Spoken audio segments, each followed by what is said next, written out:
Hello everybody and welcome back to another video here on the channel. I am Dr. Ghost and I make content for the game World of Warships Legends. Today we're going to be in the Tier 6 Premium Light Cruiser, the USS Atlanta. Now this ship you guys voted for on yesterday's poll under the community tab. So yeah, that's what we're going to be in today. Now real quick disclaimer, we're not going to have the most amount of damage. If you guys are coming to this channel for the absolute crazy games where I get crap loads of damage, well, this is not necessarily the channel for you. I try to teach more than I try to show off my crazy games. However, when I do get crazy games recorded, I do post them. I try to.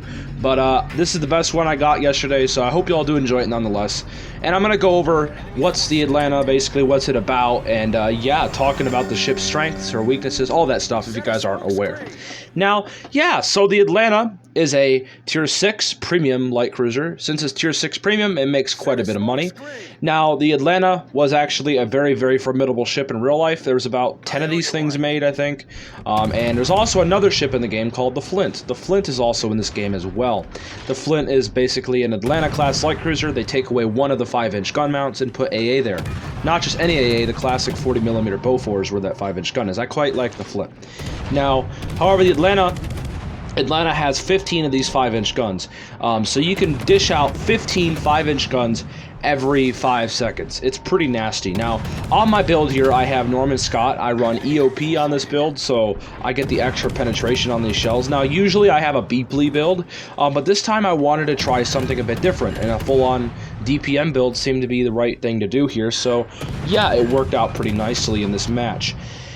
Now, notice that we are using this smoke screen that this destroyer did supply for us, and I actually did ask him to put it up, and thankfully he did. So we're actually able to sit here concealed, and we are able to fire on this New Orleans basically for free.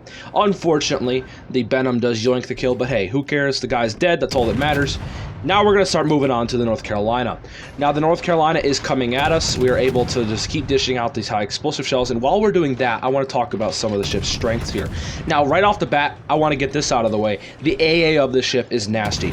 Now it's not like the greatest, it's by no means like a North Carolina level of AA, but it still has a lot of AA. And in real life, the Atlanta class light cruisers were built for AA. They were supposed to protect convoys and supposed to escort people and provide huge amounts of AA support.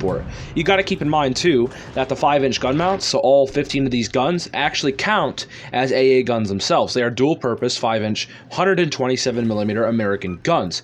Dual purpose means that they can also not just shoot at ships, but they shoot at aircraft. Now, although yes, you're not going to actually be shooting at aircraft, but passively, these guns create flak clouds. So there's going to be about 15 flak clouds out there that the enemy has to deal with. On top of that, when they close in the distance, they're going to have to deal with your 40mm Bofors suite. So the AA on the Atlanta is no joke. Be very, very careful if you're a carrier coming at Atlantas. Really, any American light cruisers, for that matter. Now, the armor of the ship, it's horrible. Horrible armor. I call this thing it's basically an oversized destroyer. The best American gunboat in the game. It's got awful armor. When I mean awful, I mean it has like literally destroyer levels of armor. It has no armor. You will get overmatched by almost everything. So what you want to be doing is you want to be using concealment, using your islands, the regular kind of stuff you'd be doing in a destroyer or even in a light cruiser.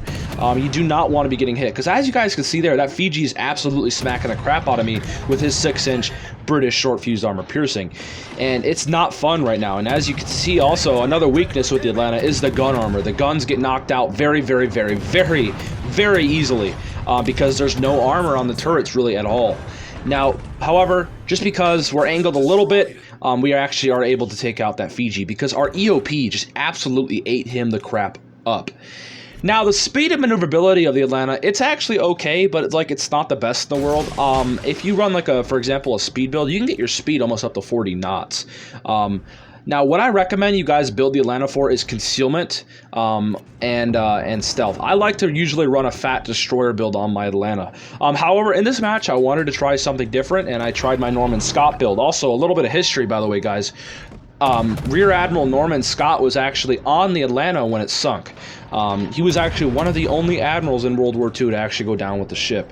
So keep that in mind. Norman Scott, this was his flagship. So really, it's kind of cool that I'm using Norman Scott as a commander on the Atlanta because it is historically accurate after all. although some of his skills obviously aren't really that historically accurate. But I mean, hey, it's World of Warships, Legends, it's a video game, what can we do? Now notice we're up to 56,000 damage. Now, we're not gonna have the most amount of damage in this game, and that's just because of the fact that we weren't able to get aggressive this game.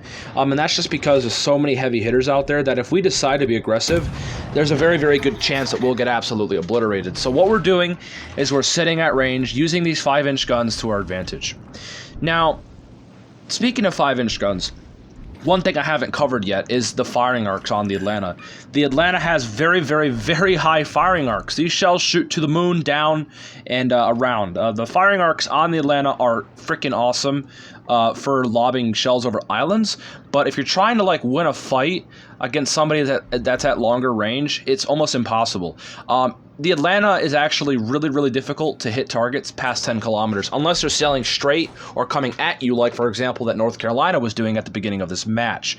Now, still, these 5-inch guns are no joke. Like, they will absolutely rip up destroyers. They will rip up anything.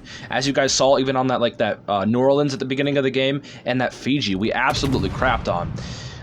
The one downside with having EOP is it decreases your shell damage. Although, yes, EOP increases your armor penetration, which is very useful, but it decreases your shell damage, making these shells not do as much damage, so it might take a few more salvos, to kill a destroyer. Now, the Atlanta does have radar. I actually only have 2 on my build because I'm using refill station, so keep that in mind. And I also have defensive AA, but of course when I put on defensive AA, I don't get into a carrier match, because, you know, why would that ever happen, right, guys? That would only make too much sense. But anyways, nonetheless, though, this match is still pretty good. Now, notice that the North Carolina is just kind of looking this way, and I'm testing my luck here. Now, this is what I was talking about when ships are coming at you guys. This is when you can actually really start smacking people around. Now, notice he takes a shot at us, so what do? We turn in slightly, but we still keep sailing straight, kind of, because we have enough speed to dodge his shells. What you got to remember too, guys, since the Atlanta has no armor, there's actually a good chance at close range battleships and even some heavy cruisers will overpen you. I've had it happen a lot where actually the best thing to do is actually go broadside in some situations at very close range, because a lot of the times no armor is best armor and their shells will just overpen because they're so damn large and your armor's so thin where it's just going to go straight through like freaking paper mache. So I mean, really, that's kind of the good way. That's kind of the good thing about having no armor, is it's kind of actually a good thing in some situations. Now, if you guys actually want to get the Atlanta, you guys can get this in the store for either, I think, Global XP, or you can buy it right now for doubloons. I believe it's like I think it's here for this week. So if you guys actually want the Atlanta yourselves, if you guys want a cool premium, you guys can get it. However, I recommend the Flint, honestly. The Flint is more noob friendly. It's got increased firing range. It's got smokes. It doesn't have radar, but it has a sonar. The Flint is a lot more noob friendly for people. It's a lot more easier to play. But yeah, anyways, guys, that's going to be the end of this video. Like, comment, subscribe. You know, all the support, seriously, is greatly appreciated. If you guys want to join the Discord, link is in the description down below. There's also other stuff you guys can check out down there as well. Nonetheless, though, guys, have a great rest of your week. Be kind to one another. And yeah, peace out. Stay healthy, as always.